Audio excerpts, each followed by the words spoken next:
Greetings from Malaysia, ladies and gentlemen. I am Teik Wong, and I'm attempting to crack two walls. The first wall is the difficulty of aspiring authors to publish their works. Conventional authoring and publishing, more so in a developing country like Malaysia, where the culture of literacy is not well developed. Publishers are profit-oriented, and they evaluate content based on commercial value. This makes it very tough for aspiring authors. They are new and unknown, and therefore not commercially untested. As a result, the voices of new, young, or local aspiring authors are often not. The second wall is that of funding social organizations. Social organizations, children's homes, and other non-profit organizations. An example is Catfish Picnic in Asia, a shelter for abused and abandoned cats, whom I dearly support. Social organizations are always decision funding. To do this, we need to actively engage the public. This is not easy, as the current COVID-19 situation makes it tougher as the economy is bad and social restrictions limit public outreach. As a result, many social organizations are struggling two formidable walls. What a possible solution? Ladies and gentlemen, introducing social publishing. Social publishing is a new term and model by yours truly. In social publishing, from a publication or channel for channel. In return, the social organization helps promote publication. The author self-publishes, and therefore takes control of the revenue and the copyright. Does it work? Yes, it does. I have self-published 3 books in the fourth of the works, and as a result, Catfish Picnic has benefited financially. Now, the challenge is how to work out. It requires increased awareness, enhanced cultural literacy, and an system to support aspiring authors. I cannot do this alone, and this is why I'm here. Please provide a platform and ideas to further promote social publishing. Thank you, and terima kasih, as we say.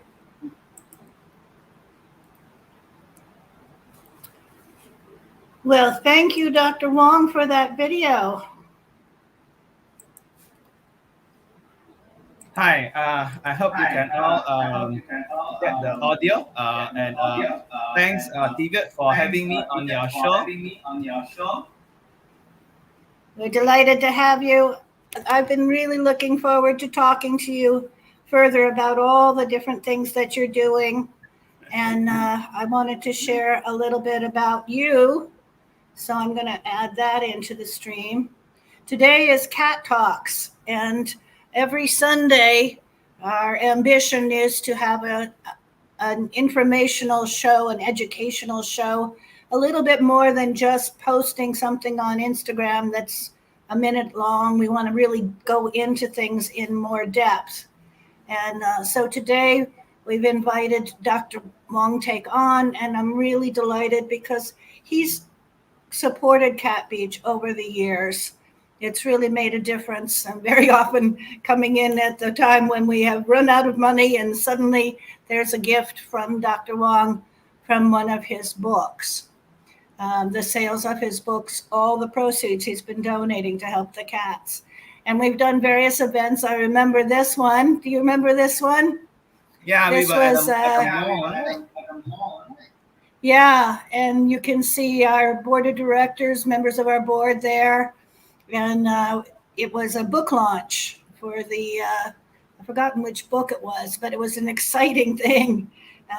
I know that you did a book about becoming a student in the United States. And that was exciting to me too, because as a professor and having studied in the US myself, it was exciting to think that Asian students might be able to go to Western countries to study. And I know that you've given a lot of advice to students about that over the years.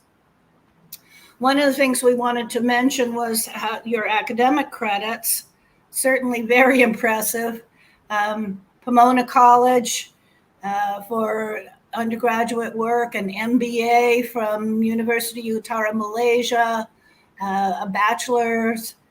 Pomona is one of the best schools in the country. I went to Vassar, so I know Pomona pretty well. I've known people who taught there and who studied there. And so how was your time in California? Did you enjoy being in the U.S.? Yeah, definitely. In fact, having being in this talk show reminds me of you used to watch Late Night with David Letterman. Pomona. It was pretty fun. I mean, like sometimes a bit random and all that, but yeah, seriously, reminder of that show when you invite me in this program. Well, that's the joy of the year 2022 is we're able to do something that's very similar. I come from a theater background, and I know that you've been doing presentations all over the world. That idea that we can reach out and we can connect with people all over the world is very exciting. Yeah, definitely. You also went to Oxford, and you went on to other places, to China, and how did you choose to go off to these other places? Well, that's one of the great things of Pomona, whereby we have a very strong study abroad program, and I took advantage of it. Even though I was already studying abroad as an international student, but that didn't stop me from going abroad again. And my field of study was in anthropology and Asian studies, so that enabled me to kind of justify the fact that I got to go overseas. So I went to England. Why? Because, well, Malaysia is a British colony, and actually most of our documents and stuff are stored in England. So I had to go there to get the original stuff and the records. And I was studying Chinese language and history too, and that justified my trip to Nanjing. So there you go. Even though I'm a undergrad, but I spent my undergraduate years in 3 continents, and I'm really grateful to Pomona for giving me the opportunity to do this. And after coming back to Malaysia, I appreciate the, how I say, a rather broader global outlook that I seem to have, and that has informed and advanced my career so far. So yeah, I'm really appreciative of the opportunities given by Pomona, and the fact that I've been able to study in different countries and different contexts, different cultural contexts, and that's really for anthropologists, I really appreciate it. It's essential. Yeah. Well, you have such a broad set of interests. My goodness, all kinds of things. Social responsibility. I think corporate social responsibility was certainly one of the things you studied. The idea of social capital and how entrepreneurs can start these small businesses and not just do them for themselves, but for their own benefit, but also for the bigger picture, the ethical picture of what it is to be a citizen of the world, if you will, what it is to allow yourself to be influenced by other cultures and other ideas.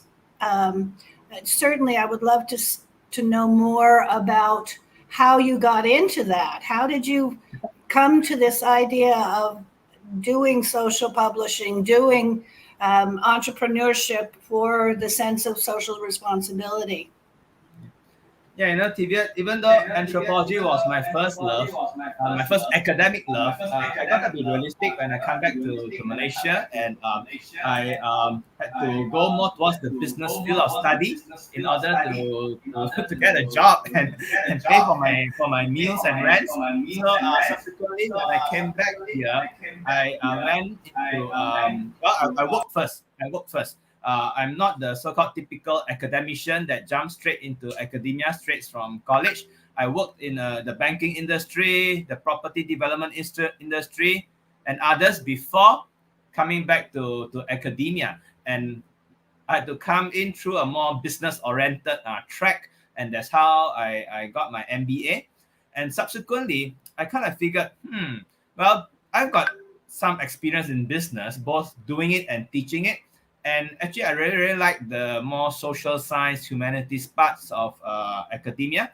And where do these converge? These two streams of um, of fields of inquiry, and it converged in corporate social responsibility. And that's where we try to combine and consider both aspects of commercial viability, business aspects, and all that with the social and more humanistic points of view. And if you think about it, fundamentally, what is business? To me, business is actually applied social science, right? I mean, you do business within society, among society, and with other individuals. It's actually a social science, and you apply it into a commercial context. I mean, you can't do business out in outer space with no one else around, right? So with that, there is a natural convergence, but sometimes people don't see it this way, and they just think of business as in getting profit. But at the end of the day, the profit is connected with society in order for it to be sustainable. And I think this is getting to be a very much more pertinent issue nowadays with environmental issues and all that coming into play. So yeah, I mean that's how I got into CSR, and from there it kind of branched out to social capital, and also my interest in small businesses, because in small businesses, that's where I see that humanity really expresses itself much more than in a big corporation, which sometimes tend to be a bit cold and inhuman.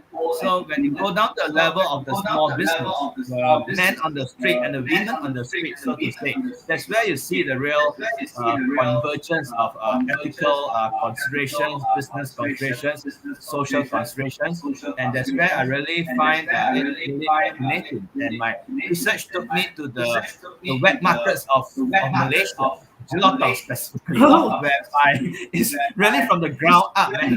Like, individual traders and all that, and I love to see and experience how they run their business and how they understand corporate social responsibility. I mean, of course, at that level, you don't use this term corporate social responsibility. I mean, that's No, very what do you call it?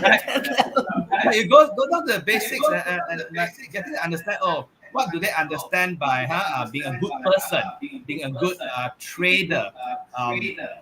What's the proper way of doing things? I mean, this steps into their ethical values, and that forms the basis of corporate social responsibility, right? I mean, it's fundamentally based on business ethics, and where better to tap that than from the really the grassroots part, which is a market trader. And from there, I kind of branch off into social capital, and environmental conservation has always been my passion, even though it hasn't really gone into my academic work so far. But I was like the environment. I love to go hiking. I love the outdoors. You have most wonderful pictures on your Facebook. Yes, going hiking. Being close to my heart, and right now I'm slowly trying to take it into within my academic work. Recently, I was glad to be able to publish a paper on social capital and environmental conservationism, specifically in terms of nature parks in Teik. You know, perhaps quite a lot of people are not aware the justification of a nature park or a national park comes from society, even though, of course, the biological considerations are important. I mean, you study the animals, the endangered species, and all that. But sadly, end of the day, animals and plants do not have a voice, as far as I know. So it depends on us in society to voice their interest on their behalf. And in that, a national park, environmental conservation is essentially a social activity determined by society. Yes, it is. So that's where I think I'm hoping to bring my expertise in the social sciences to bear towards environmental conservation. from this angle so far. I mean, I really respect and I really look up to my colleagues in the field of biology where they do their research amongst the animals and the plants. I don't have the skills to access that, so I'm doing it from the social point of view. I see. Well, that's exciting.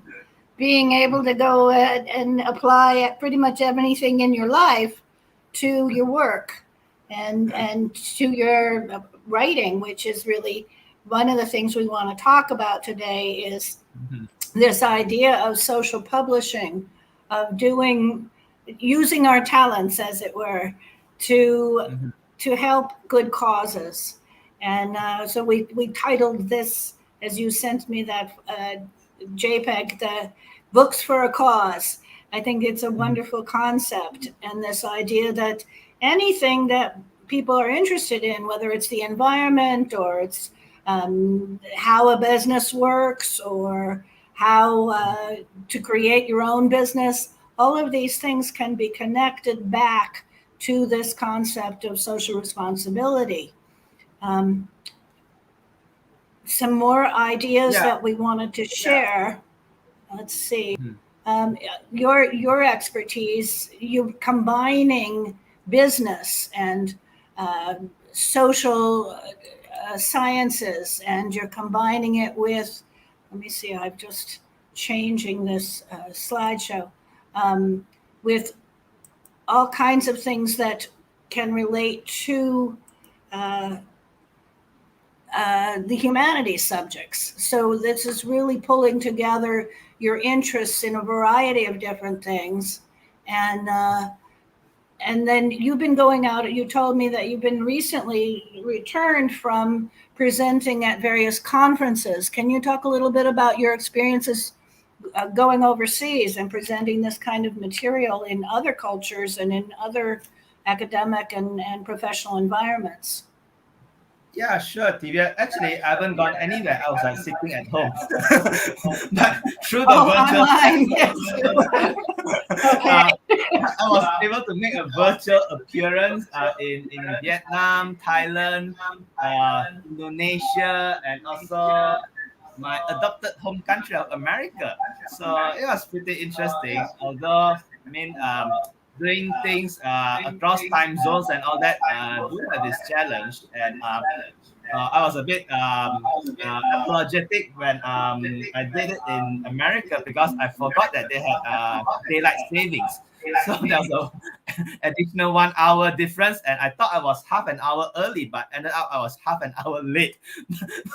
But they were very cool about it, and it's really chill. And I also get to experience and observe the different cultural practices in a sense. Like for instance, America is like more informal and casual, so it's pretty chill, especially if you're in California. Whereas for the other countries, like I was a bit impressed when I presented Indonesia, and it was more formal. Before we started the presentation, the dean gave a speech, and they played the national anthem of Indonesia, and everyone has got to pay their respects. So I really, I mean, it's really interesting for me to observe these differences. And for the Indonesian presentation, it was the first time I presented internationally in our Malay language, and taking questions in Indonesian language, which is very much similar to Malay. So that was another challenge that I took up, and thankfully I was able to address the questions well, I hope. And now I've been invited to another presentation in another Indonesian university in Malay. So I guess I got to brush up my Malay more and more. And sorry, going back to your earlier slides about my background, I really have Pomona College to thank for giving me a liberal arts approach in education.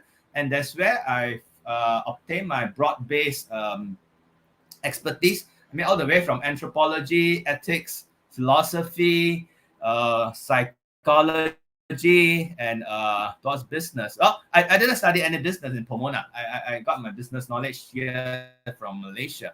But other than that, I'm really glad that I have this liberal arts education that Pomona has provided, and I've been able to leverage that in teaching the American program here in Penang, in one of the local colleges. So students might know me from teaching psychology, ethics, philosophy, sociology, all that stuff. Whereas other students know me as a business lecturer teaching MBA programs in entrepreneurship, marketing, and management. So there you go. I guess I'm a bit of a jack of all trades in a sense, but I do specialize in CSR and social capital as like my so-called academic superpower, where I use that to lecture overseas. So yeah, that's I guess that's a bit of my academic background there. Will you talk about your books? I've posted up on screen the list of publications where you've donated to Cat Beach.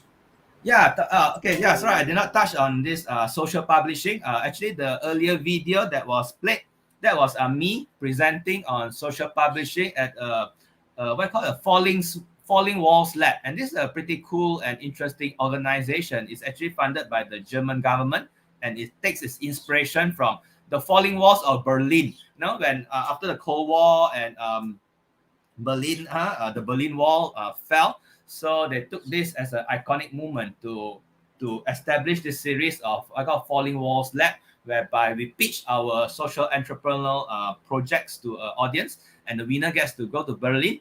Well, I did not get to go to Berlin, but I did win the audience award, which was pretty cool. And anyway, well, this concept of social publishing, it came to me when I was trying to publish my books, frankly. And it's not easy to be a author and publisher in Malaysia, and I guess for anywhere else for that matter, but perhaps more so in Malaysia, because the reading culture hasn't really set in Malaysia, and with that, works of literature are not so marketable. So with that, I kind of struggled, and subsequently I came up with this idea. Hey, why do you have to publish book commercially? I'm not in it for the money. I just want to spread my ideas and hopefully get some public awareness on various issues that are close to my heart. So here with this concept, I mean, we have social entrepreneurship, whereby business is conducted not purely for commercial interest, for social impact. Why don't we come up with a derivative? And I came up with this idea of social publishing, whereby you publish not for profit, but for a social impact. And along the way, of course, we hope to make it commercially viable, or at least we don't lose money as the author and publisher. But the profits goes towards a social organization. And with that, I'm so happy to be able to contribute my little part to Cat Beach through the profits from these books. And well, originally I did it the more conventional way, whereby there's a physical book. But subsequently, with the MCO and all that, we got to improvise, and I came up with ebooks, which I find it to be much more convenient and easier to send out. So I've kind of adjusted the model of social publishing to apply onto ebooks.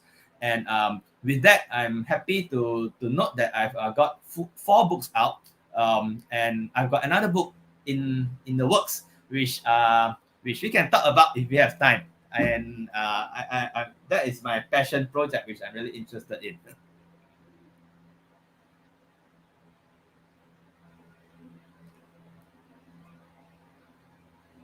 Yeah, listed some of the books that I've published so far.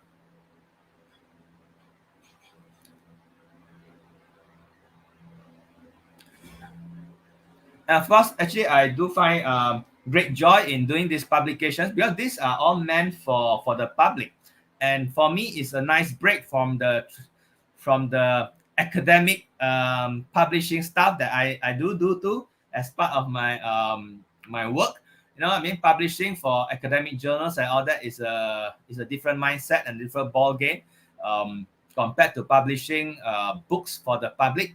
And I find it good to have a balance. I mean, you learn from both disciplines: the academic world of publishing and the more layperson's world of public publishing to a public audience. And on top of that, I do also write articles to various periodicals for the public consumption, like Penang Monthly, even the Star newspaper. So I believe and I find that it's important for us as an academic to have a balance in both academic publishing and rather non-academic publishing, in order for the academic and the non-academic world to be bridged, to be bridged, because sometimes academia might be a bit too divorced from the rest of the world. I mean, the so-called typical ivory tower mindset. So hopefully I can create some bridges between the academic world and the non-academic.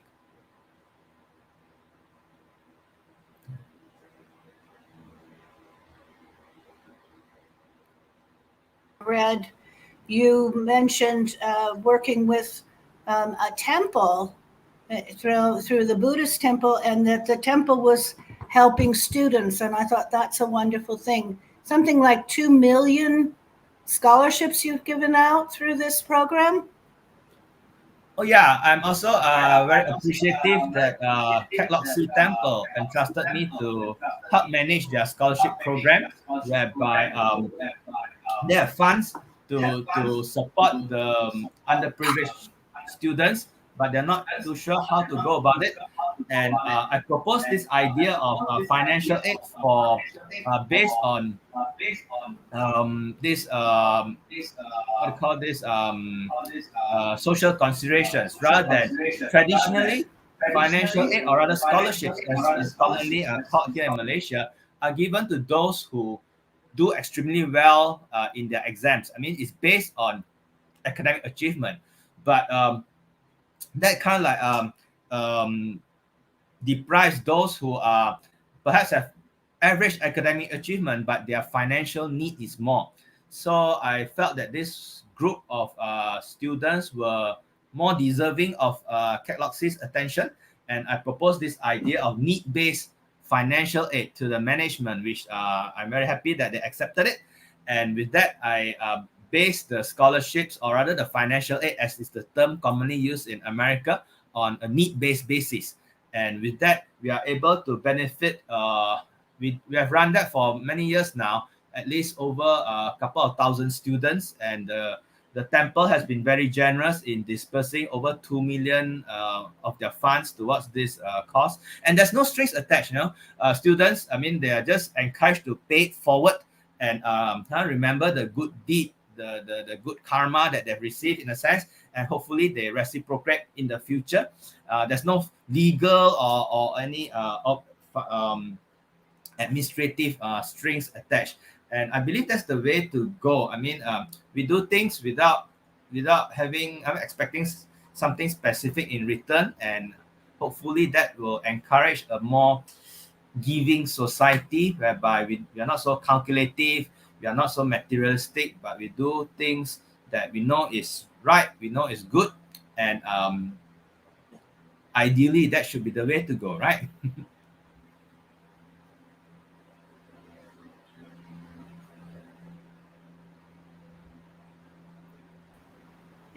You are pioneering with this idea of social publication as a model, and you're bringing together the academic and the professional business world, and again, as we just mentioned with Catloxy, involvement with your religious life as well.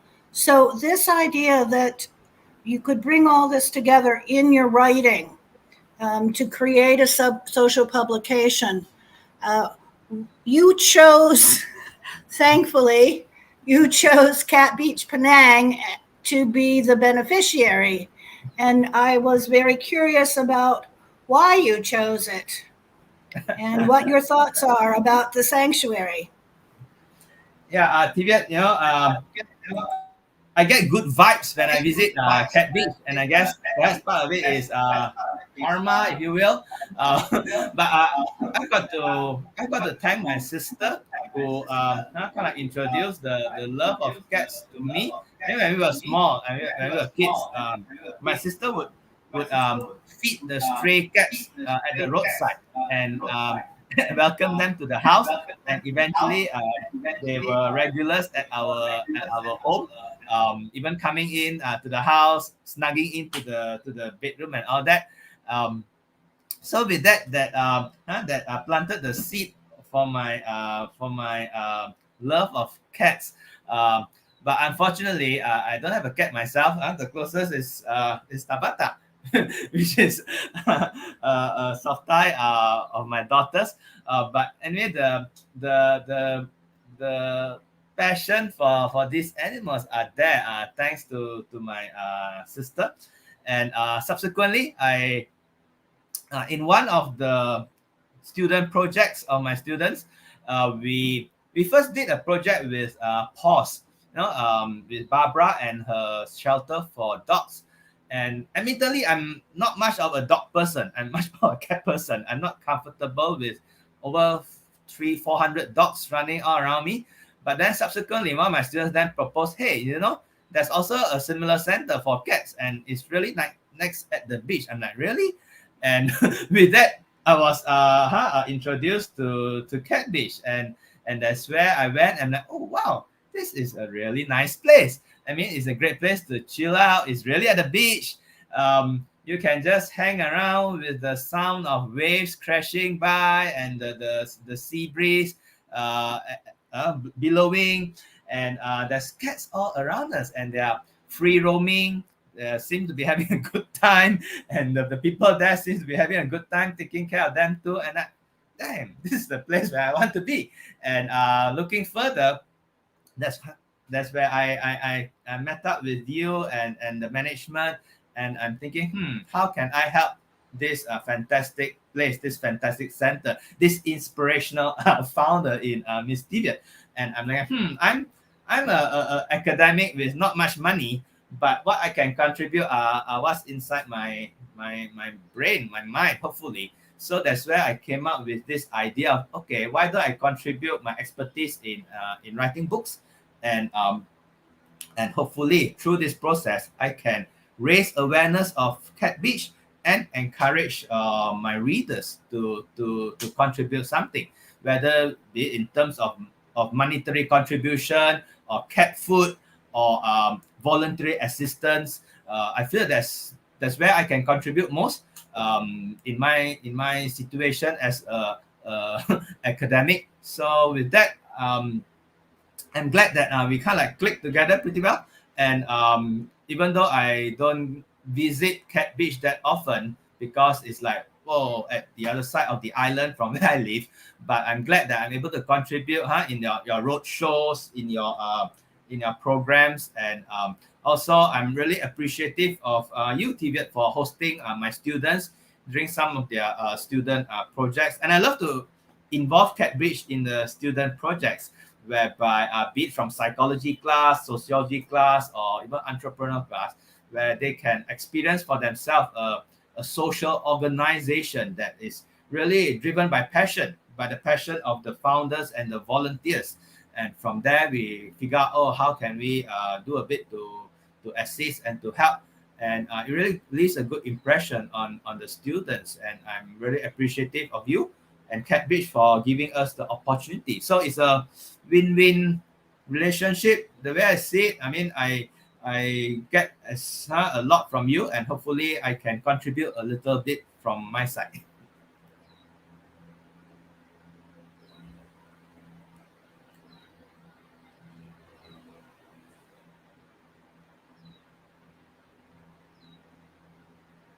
Hang on, Tibiat, is your mic on? I can't hear anything. We're here at the Cat Talks, and we want to welcome the audience. We've got, I see Hui Min and Elaine and Kame and some other names here, Tanding, Lynette. Thank you very much for joining us today. Ron Wagner's here. Oh my goodness. Hello, Ron. Dr. Wong, you also have a series of slides that you were going to share with us. Would you want to talk about this? Sure. Let me see. Okay. These are the books that I've published so far, and another is on its way. And well, I think I don't have to get into too much details about the specific books, but to me, pictures tell 1,000 words, and perhaps it's more interesting for the audience to look at some of the pictures when I did the book's promotion. So this is me in promoting the books. Well, this was my first solo publishing effort, and it's a traditional physical book. So what I did was that I went for a kind of a roadshow and a physical book launch, and I appreciate my student Frank, who offered his the venue of his cafe, Frank Lauren Coffee Roasters, for my book launch, and it was pretty cool for the visitors to be able to get my book and then get over for a nice cup of coffee. And these are just some of the pictures of the launch, and we were there too, right? I mean, with all the staff and all that, so it made for a pretty good vibe. And I really appreciate look back fondly at those times when we were physically on the road show and meeting like-minded people, supporting people that appreciate our work. And a lot of my so-called buyers and my friends who came over to support. So these are some of the visitors who attended the book launch. And here we are. We were at one of the shopping malls in Penang too. Roadshow, right? Times Square, I think. Yeah, I think that was at the. It was something like a pet show or something, right? I remember like playing the other pets. There you go. Thanks for the opportunity to join you guys. We appreciated having you there. Great. I also did some public talks as part of my, in a sense, a promotional effort. So I was invited by Mensa Penang to give a talk on higher education, and along the way, I also promoted my books in the process. So there I was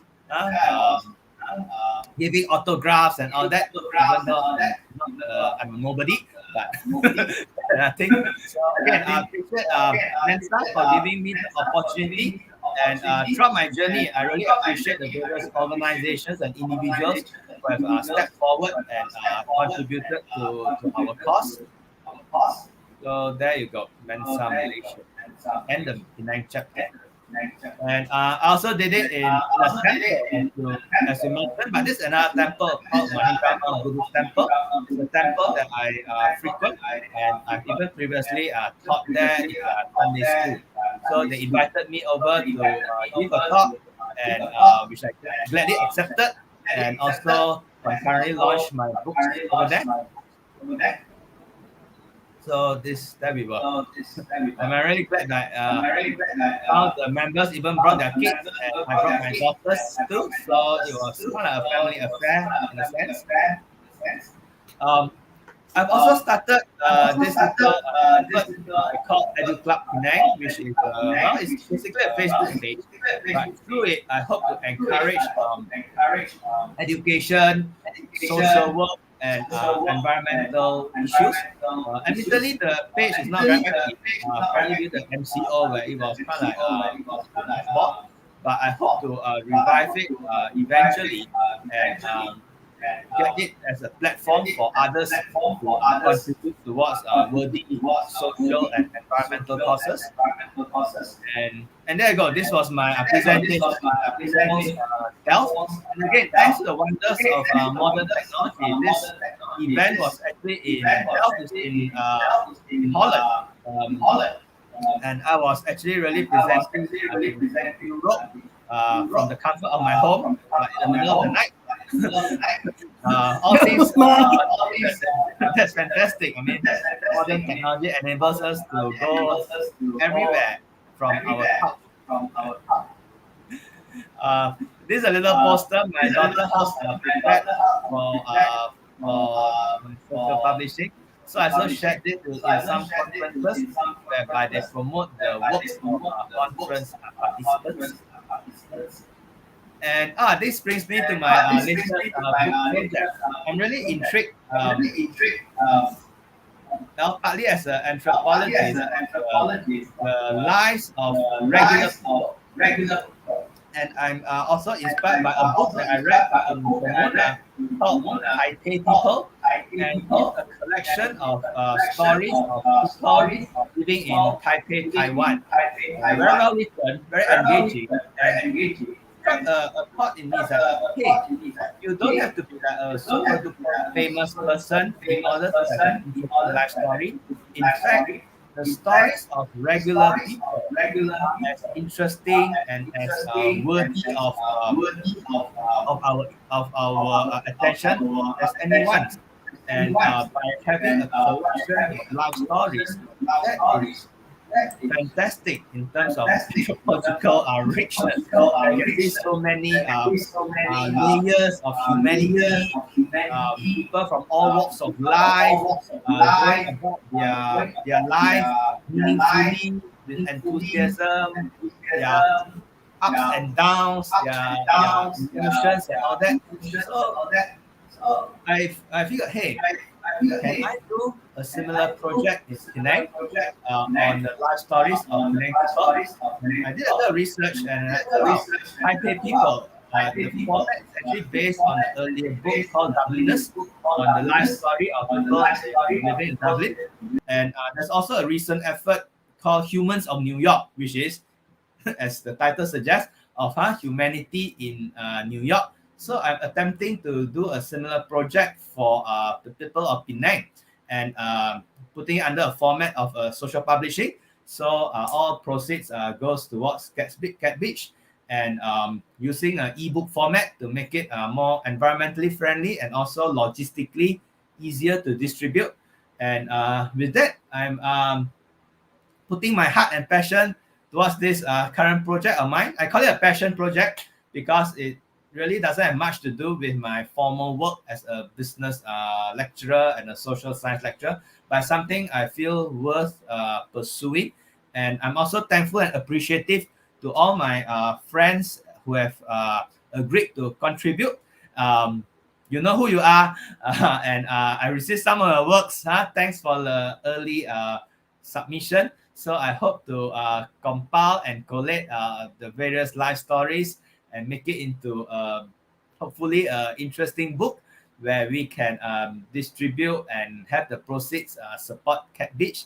So yeah, I'm really looking to this project and looking forward to everyone's support on it.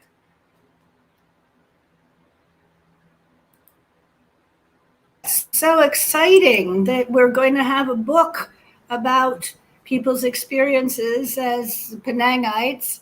I know that you asked me to talk a little bit about my experiences, and certainly we want to encourage.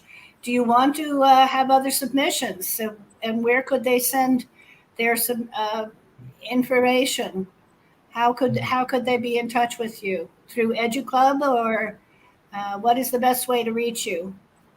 Yeah, I appreciate all support. One way to reach me is through EduClub. But to be frank, I think the first edition I got it covered in terms of engage the people that I want to. But I'm also looking ahead. And you know what? I thought about it. What we can have a future edition that focuses on cat stories. What does that sound? But we can reserve that for the future edition, whereby those who are interested can actually send us their stories either through Cat Beach or through me, and we can have cat stories on the Cat Beach edition. I love it. It's a great idea. Would you talk a little bit about the mechanics? You mentioned that you now are doing EPUBs. Are you running it through Kobo or Amazon, or how do people do a publication like that? What do they have to do? I'm probably at a very uh, infantile level, whereby I'm really at a very basic format. Is right now it's just basically a PDF. Frankly, I haven't really mastered the world of publishing yet, so I'm not too sure how to go about it. Getting my the ebooks distributed by platforms like Amazon. Well, there's no commercial value in it, so I doubt if they will run it. But I still need to keep on looking. I'm hoping that perhaps there's some like repository of like free stuff that I can submit to. I don't know whether that exists. And audience, please let me know as soon as there's such a thing. And we can certainly make it available on our Second Chances for Cats. Yeah, I appreciate. Maybe that can be a platform to make it available from Cat Beach, and I think that serves many purposes because I'll then be able to direct those who are interested to Cat Beach site, and from there, the audience can then become aware of the wonderful work that you do too. So yeah, that might be one avenue. I'll appreciate your support in. I'm excited. This is wonderful news. You have shared with us so much today. We have about 10 minutes left. I wanted to ask you about your research for the future. What are your plans beyond the writing and beyond these things that you've been working on? Can you tell us a little bit about what you see for the future of social enterprise and social publishing? Yeah. Well, firstly, I'm currently engaged in research on social capital, specifically on the social capital of students, attempting to compare and find out the differences between students in the online learning format and the face-to-face format. How does that influence and affect our social network, our friendships, our social connections? So that's my current research, backed by a grant, so I really have to do it. But further on, I'm also interested in researching on CSR, specifically environmental CSR. I mean, a company has a choice of various CSR activities, be it from social welfare, giving scholarships, or environmental work. And I'm curious to see what drives companies to select environmental CSR over other forms of CSR. And I'm curious also to make a cross-country comparison between Malaysia and Japan. So I'm working on a research proposal from on this basis. So hopefully that gets through, and I'm excited to work across international borders in this case. So that is those are more towards my formal professional academic work. In terms of social publishing, as I mentioned, the Life Stories project is my little passion project. Nothing related to my formal work, but something that is dear to my heart, and I'm hoping that can become a reality. And with that, hopefully we can even have future editions, like I mentioned. There's a cat edition, or even perhaps hopefully it can spark interest in social publishing in general, and others tap into this format and come up with their own works. Why not? You can have the life stories of people in KL, life stories of the people in Bangkok, etc. And it'll be great to democratize authorship so that it's more accessible. And I believe this social publishing format, one of the great things about it is that it makes it accessible to the man on the street, the woman on the street. You don't have to go through a big, huge publisher. And with that, we can explore topics that are not so commercially attractive, and therefore give lesser known authors, new authors, local issues the chance to be expressed. And if that really takes off, I feel that it will really benefit society in general, because that, I mean, by publishing, it raises the level of literacy. It encourages education. It encourages reading. It encourages writing. And I believe people in this part of the world, Malaysia and South Asia, we need to increase our literacy level. I hope I'm not offending anyone, but we can do with a better level of language skills and reading, and inculcating the culture and the love of the written word, of writing and reading. I think that's something we can do with more of. I think that's wonderful. The idea of books for a cause. In the old days, of course, and still it's happening, people created cookbooks as fundraisers. They created different kinds of stories. I love the idea of a cattail stories book that we could create. And also this idea that we all can contribute. More and more, I've come to the point where I think that everyone who is able to access the internet and has a basic understanding of how to do online work, whether it's creating something on Canva or putting out a PDF or creating a poster, that we all are now obligated. We have a moral obligation to help the causes that we care about. That, you know, and people have different things that they're interested in. And so people are, right now, I know my heart is breaking for the folks in Ukraine. I have a dear friend who's been helping Cat Beach for years, Julia and her family, and they have family in Ukraine. And also Ukrainians are known to be among the highest in the world. Russians and Ukrainians have more cats than any other culture. So they're cat lovers in Ukraine.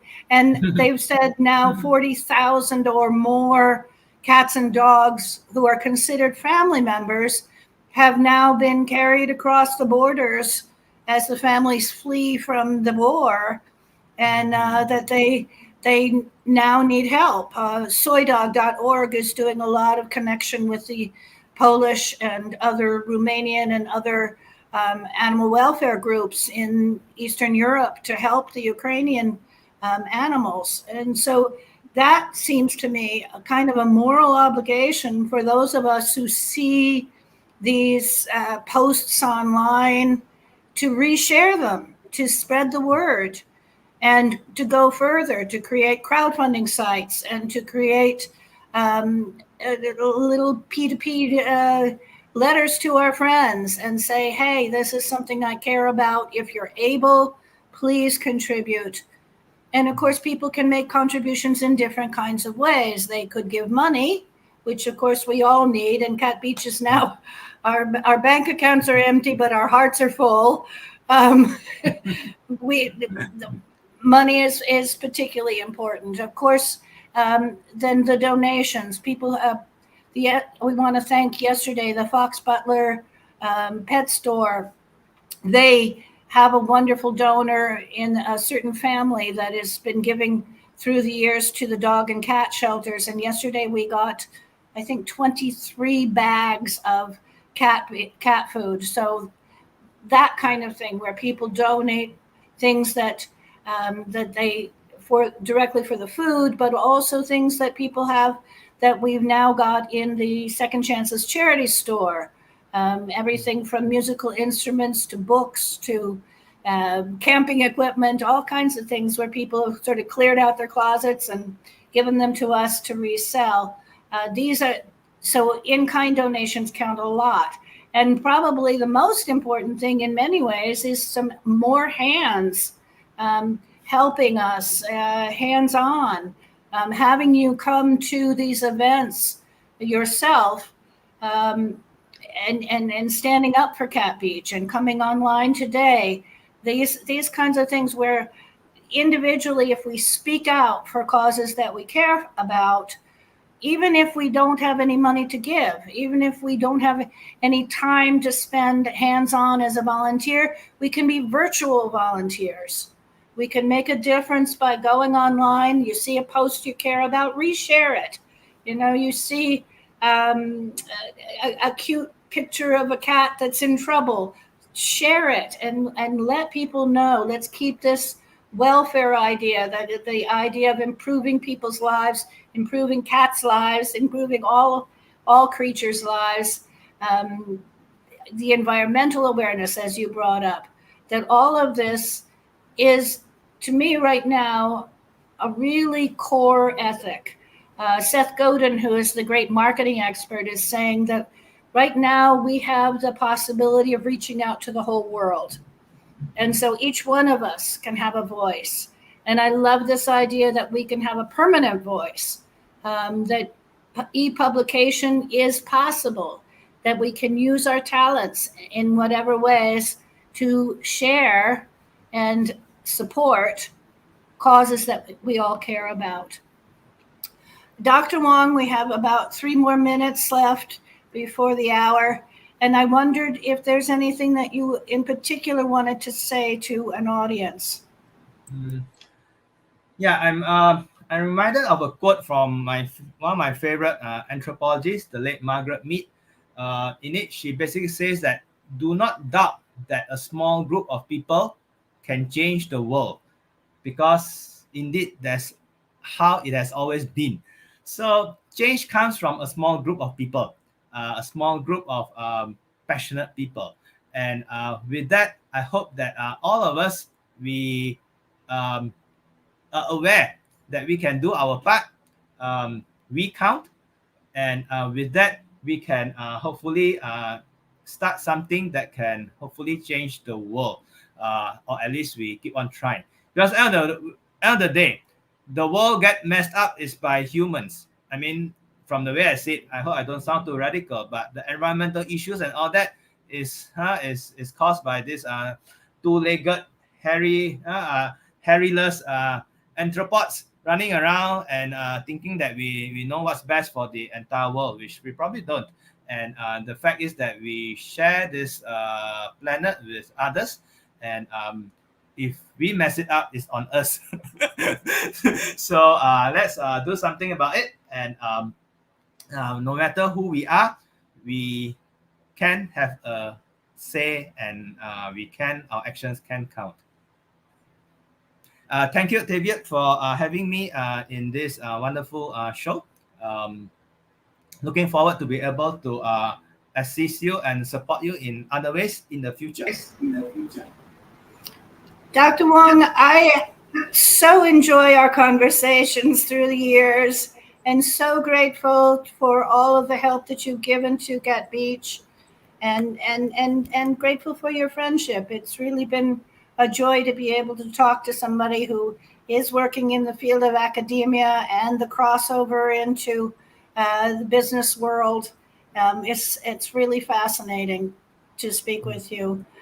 Do you remember this wonderful moment that we had together earlier some years ago, before we had to wear masks? Yeah. And I hope that we'll be able to meet in person. I'm in Thailand. You're in Penang, Malaysia. We're connected with people all over the world. And I want to just really express our deep gratitude to you for your help to Cat Beach and your presence today. Thank you so much for sharing with us. Oh my God, the pleasure is mine, Tiviat. I'm so happy to get to know you. It's been such an enriching experience. So thanks everyone for attending the session. Thank you. Thank you very much. Bye-bye.